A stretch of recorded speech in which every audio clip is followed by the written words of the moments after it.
León Trotsky, cuyo verdadero nombre fue León Davidovich Bronstein, nació en 1879 en Ucrania, una de las regiones del Imperio Ruso. El atraso económico y las profundas desigualdades sociales marcaron el reinado de la monarquía de la familia Romanov. Aunque nacido en el seno de una familia acomodada, a los 17 años, León Davidovich Bronstein entró en contacto con las ideas marxistas y las organizaciones obreras. A los 19 años fue detenido por primera vez cuando transportaba una valija con documentos revolucionarios contrarios al gobierno del zar Nicolás. Fue encarcelado y deportado a Siberia.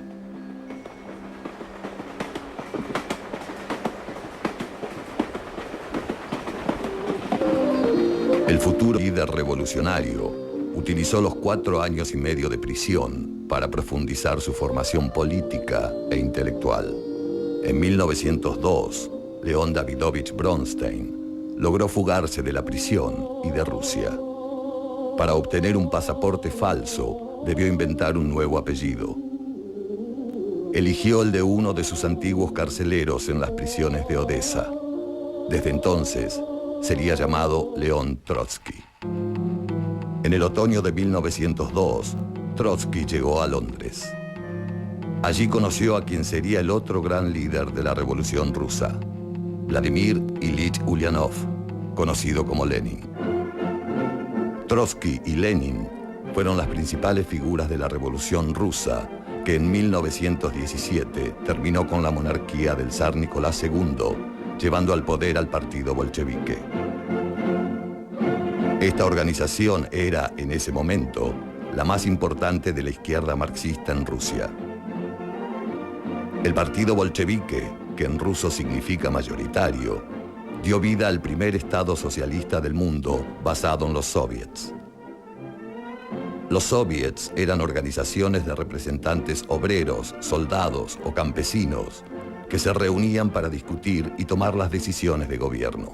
Una vez en el poder, el naciente gobierno tuvo que enfrentar a las potencias europeas y asiáticas en el marco de la Primera Guerra Mundial que se había iniciado en 1914. Trotsky tomó la tarea de organizar el Ejército Rojo. Reunió 5 millones de hombres con los que enfrentó la invasión de 14 ejércitos extranjeros. En poco más de medio año logró recuperar para el poder soviético 1 millón de kilómetros cuadrados de territorio. 2 años después, fue el artífice del triunfo en la guerra civil desatada luego de la contienda entre los revolucionarios rusos y los sectores opuestos al comunismo. El precio en vidas y recursos fue enorme para la joven Unión de Repúblicas Socialistas Soviéticas. A las graves dificultades económicas, el aislamiento político y la muerte de numerosos dirigentes en los frentes de batalla, se sumó el surgimiento de una casta burocrática en el aparato del Estado. Lenin, en medio de las dificultades de la revolución, advirtió el peligro burocrático que comenzaba a tomar los soviets, los sindicatos y comités del partido. En 1923, una severa apoplejía apartó definitivamente a Lenin de la política. El 21 de enero de 1924, Lenin muere. León Trotsky es considerado su heredero natural.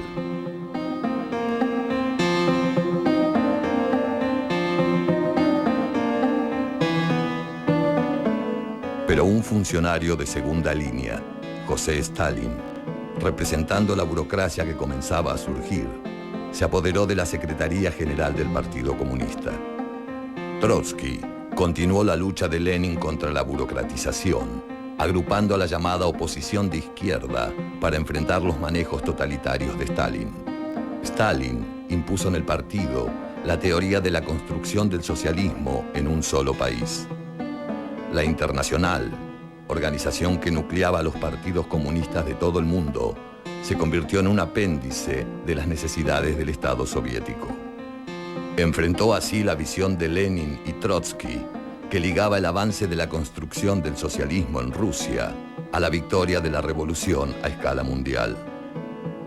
Stalin, para consolidar su poder, eliminó cualquier disidencia. A partir de 1925, inició una campaña de persecución contra quien sabía su principal enemigo, León Trotsky. Se lo acusaba de alentar ideas contrarrevolucionarias. Trotsky fue removido como comisario de guerra y expulsado del Comité Central del partido. Se le prohibió realizar cualquier actividad política hasta que en enero de 1928 fue deportado a Siberia y un año más tarde expulsado de la Unión Soviética. Trotsky, que había dedicado su vida a la Revolución Rusa, fue privado de su nacionalidad y del derecho a regresar a su patria. En los años 30, el control de Stalin sobre la política rusa era absoluto. No obstante, veía como una amenaza a los viejos líderes revolucionarios. Entre 1936 y 1938, en los juicios de Moscú, todos los miembros del Comité Central de los tiempos de Lenin fueron acusados de crímenes contra la revolución y ajusticiados. Trotsky fue condenado a muerte en ausencia. La persecución y vigilancia de los opositores a Stalin no se restringieron a las fronteras rusas. Se extendieron a todo el mundo con el apoyo de los partidos comunistas de cada país. Testimonio de ello es la negativa de 50 naciones a brindar asilo político a León Trotsky. Por escaso tiempo, el líder exiliado halló refugio en Turquía, Francia y Noruega. En el exilio, Trotsky escribió su historia de la Revolución Rusa, la Revolución Permanente y la Revolución Traicionada, donde relataba su visión de la realidad rusa. Las presiones de Stalin hicieron que, una y otra vez, las autoridades de estos países le solicitaran buscar un nuevo asilo. Trotsky continuó trabajando para enfrentar lo que entendía como una apropiación de la revolución socialista por parte de Stalin y su aparato burocrático. Stalin ordenó desaparecer a Trotsky de los libros, las fotografías y las actas de las reuniones. La eliminación de Trotsky se convirtió en una obsesión. Hay que acabar con Trotsky durante este año. Fue la orden que en marzo de 1939 le dio Stalin en persona a Pavel Sudoplatov. Sudoplatov era el director adjunto del Departamento Extranjero de la GPU y uno de los principales jefes del espionaje soviético en Occidente. A los 60 años, Trotsky era el símbolo de las ideas que habían promovido la revolución de 1917. Un símbolo que Stalin se empeñaba en borrar. El círculo de la persecución se fue cerrando sobre el entorno de Trotsky. Su hija Zinaida se suicidó debido a las presiones de la GPU. León Sedov, su hijo mayor, colaborador de la oposición de izquierda internacional, fue asesinado en febrero de 1938 en París. El hijo menor, Sergei, fue fusilado en secreto en 1938 por negarse a repudiar a su padre. Dos de los secretarios de Trotsky en el exilio, Rudolf Clement y Erwin Wolf, también fueron asesinados. Amigos mexicanos identificados con las ideas de Trotsky, como el muralista Diego Rivera y su esposa, la pintora Frida Kahlo, hicieron gestiones ante el presidente Lázaro Cárdenas para conseguir su asilo político en México. Así fue como Trotsky, su esposa Natalia y algunos colaboradores llegaron al país americano en enero de 1937. Animado por la bienvenida recibida, escribió: libres por fin de la atmósfera de repugnante arbitrariedad e incertidumbre enervante, encontramos hospitalidad y cortesía a cada paso. En la Casa Azul, propiedad de Frida Kahlo, Trotsky continuó su trabajo de denuncia de los crímenes de Stalin. Se reunió con la Comisión Dewey, un contrajuicio a los juicios de Moscú, presidido por el filósofo estadounidense John Dewey. Allí, León Trotsky refutó todas las acusaciones elaboradas desde Moscú. En esta etapa mexicana, Trotsky puso énfasis en el armado, junto a sus partidarios de distintos países, de una nueva internacional, la Cuarta. Posteriormente, Se mudó a la casa de Viena número 19, ubicada en Coyoacán, Ciudad de México, en la ribera del río Churubusco. Esta residencia, que sería su última morada, se fortificó para impedir el anunciado ataque de los servicios secretos soviéticos. El director del Departamento Extranjero de Inteligencia ruso, Pavel Sudoplatov, respondiendo directamente a Beria, jefe de la GPU, y a Stalin, encomendó la delicada misión de eliminar a Trotsky a dos probados agentes. El de mayor rango se hacía llamar Roberts y actuaba en Estados Unidos con la cobertura de ser delegado ruso de la Cruz Roja en Nueva York y Chicago. Se trataba del espía soviético Dr. Gregory Rabinovich. El segundo era llamado Carlos Contreras desde la Guerra Civil Española. Su verdadera identidad era Vittorio Vidali. Había militado activamente en Italia, Francia y la Unión Soviética, donde ganó la confianza de los jefes de la Internacional Stalinista, el Comintern. En la Guerra Civil Española fue nombrado comisario político y comandante en el V Regimiento y se convirtió en uno de los principales agentes ejecutores de la GPU. Llegó a México desde antes del final de la Guerra Civil en 1939. La dirección de la ejecución recayó en un alto oficial de la GPU que también había servido durante la Guerra Civil Española. Su especialidad era el espionaje y el terrorismo. En los círculos restringidos se le llamaba Kotov o General Leonov, pero su verdadero nombre era Nahum Eitingon.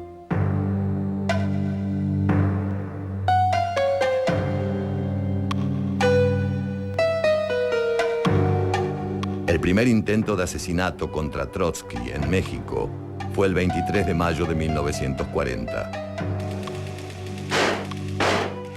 Un grupo de 20 hombres, disfrazados de militares y policías, se introdujeron a la casa, dispararon ráfagas de ametralladora y lanzaron bombas incendiarias. Milagrosamente, Trotsky y su esposa consiguieron salvarse refugiándose en un ángulo de la habitación. Uno de sus colaboradores, el norteamericano Robert Sheldon Harty, quien custodiaba la puerta de la casa, fue secuestrado por el grupo de asalto. Tiempo después, su cadáver apareció en las afueras de México.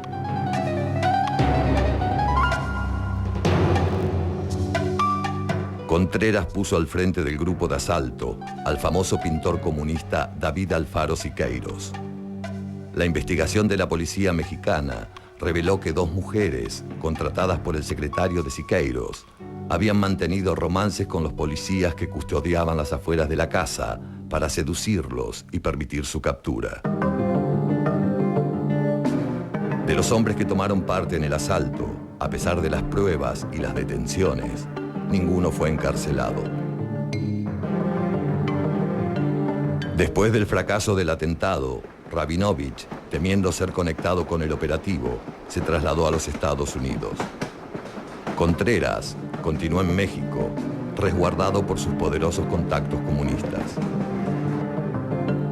La GPU movió sus piezas en México para echar una cortina de humo sobre el operativo. El líder sindicalista Lombardo Toledano y el jefe comunista Hernán Laborde acusaron a Trotsky de fraguar un autoatentado y exigieron su expulsión del país. Trotsky continuaba con vida. Rabinovich, presionado desde Moscú por Sudoplatov, decide jugar su última carta. Se encontraban en México su amante Caridad del Río y el hijo de esta, Ramón Mercader. Ambos eran comunistas españoles y miembros de la GPU. En la Guerra Civil Española, Caridad Mercader militó en el Partido Socialista Unificado de Cataluña. Fue jefe de una brigada en el Frente de Aragón. Su hijo Ramón fue nombrado teniente y comisario político. El decidido accionar de Caridad la colocó bajo protección de Erno Gueró, representante del Comintern y de la GPU en Cataluña. Este influyente agente soviético la reclutó para las acciones de espionaje en las que ella introdujo a su hijo Ramón. Nahum Eitingon conoció a ambos gracias a Gueró. Caridad y Eitingon trabaron una relación amorosa. Eitingon envió a su agente Ramón Mercader a París con la misión de esperar un importante contacto. En 1938, Gregory Rabinovich ordenó a la militante comunista Ruby Bile, infiltrada en los círculos trotskistas de Estados Unidos, entrar en relación con Silvia Agelov, hermana de Ruth, antigua secretaria de Trotsky en Coyoacán. Aprovechó para ello la antigua amistad de Bile con las hermanas de origen ruso. En junio, Silvia y Ruby viajaron a París. Ruby le presentó a Agelov, un supuesto estudiante de periodismo de la Sorbona, hijo de diplomáticos belgas de buena posición económica. Su nombre, Jacques Mornard. La relación entre la hermana de la ex secretaria de Trotsky y el supuesto estudiante de periodismo creció en Europa hasta consolidarse como pareja. Silvia volvió a Estados Unidos con la promesa de casamiento por parte de Mornard. A mediados de 1939, Mornard visitó a su prometida Silvia en Nueva York, explicándole que escapaba de la guerra con un pasaporte falso a nombre de Frank Jackson y que partiría a México por un trabajo. En enero de 1940, Silvia Agelov se reunió con Mornard en México. En Coyoacán, la pareja hizo amistad con Alfred y Marguerite Rosmer. Este matrimonio francés compartía la casa de Trotsky y se encargaba de la custodia de su nieto.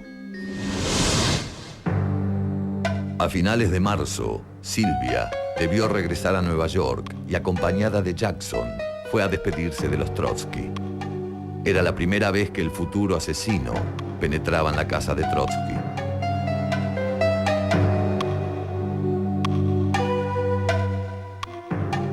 Jackson acompañó varias veces en su auto a Alfred Rosmer, aprovechando estos encuentros para hacerse conocer por los guardias que custodiaban la finca de Coyoacán.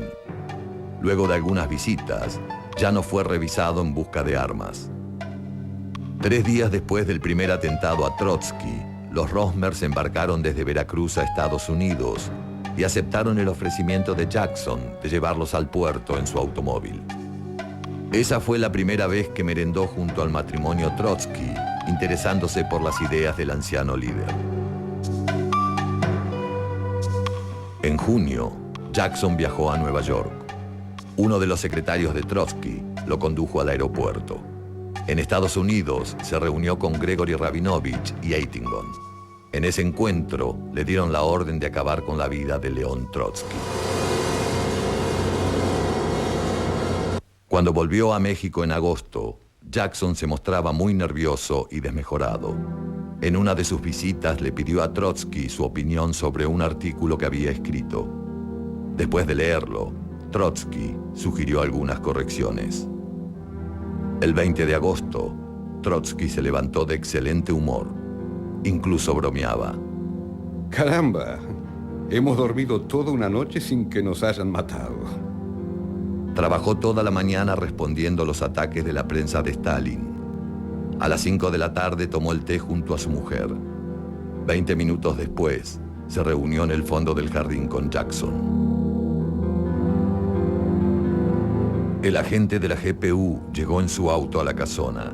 Su madre, Caridad Mercader, y el mismo Eitingon se estacionaban cerca de la finca, esperando su salida para llevarlo rápidamente al exterior luego del ataque.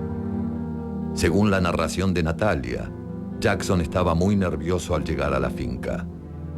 Le llamó la atención que en un día cálido de sol vistiera impermeable y sombrero.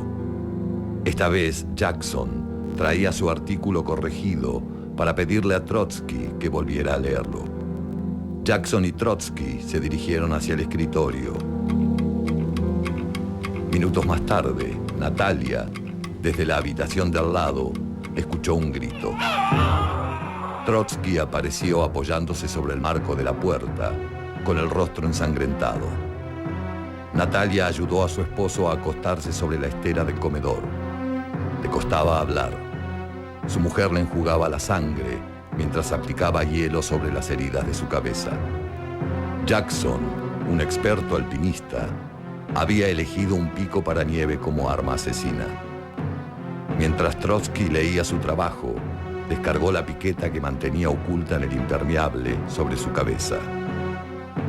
A pesar de la herida recibida, Trotsky se trabó en lucha contra su agresor, quien fue reducido por los custodios. No hay que matarlo. Hay que obligarlo a hablar. León Trotsky fue trasladado en ambulancia hacia un hospital de la ciudad. Sus últimas palabras fueron: me hallo cerca de la muerte por el golpe de un asesino político. Me abatió en mi cuarto. Luché con él. Entramos. Hablamos de estadísticas francesas. Me golpeó. Dígales, por favor, a mis amigos, estoy seguro de la victoria de la Cuarta Internacional. Adelante. Al día siguiente, 21 de agosto de 1940, a las 7:25 de la tarde, moría uno de los líderes de la revolución que cambió la historia del siglo XX. El 22 de agosto, un multitudinario cortejo recorrió las principales avenidas de la ciudad y los barrios obreros tras el ataúd que llevaba el cadáver de Trotsky. Jackson, o Ramón Mercader, fue condenado en México el 16 de abril de 1943 a 20 años de prisión. Era la máxima pena en aquella época. Ni en el proceso judicial ni en prisión reveló su verdadera identidad. Al cumplir su condena en 1960, a los 47 años, regresó a Moscú. El gobierno lo condecoró con la máxima distinción, héroe de la Unión Soviética. El decreto que le concedió tal distinción, firmado pero no publicado, está a nombre de Ramón Ivanovich López. Pasó sus últimos años en Cuba, donde murió en 1976. Sus cenizas fueron trasladadas a la Unión Soviética. En el cementerio de Kuntsevo, entre cientos de tumbas, se encuentra una lápida que reza: aquí yace Ramón López, héroe de la Unión de Repúblicas Socialistas Soviéticas. La firma del asesino de León Trotsky salía así a la luz.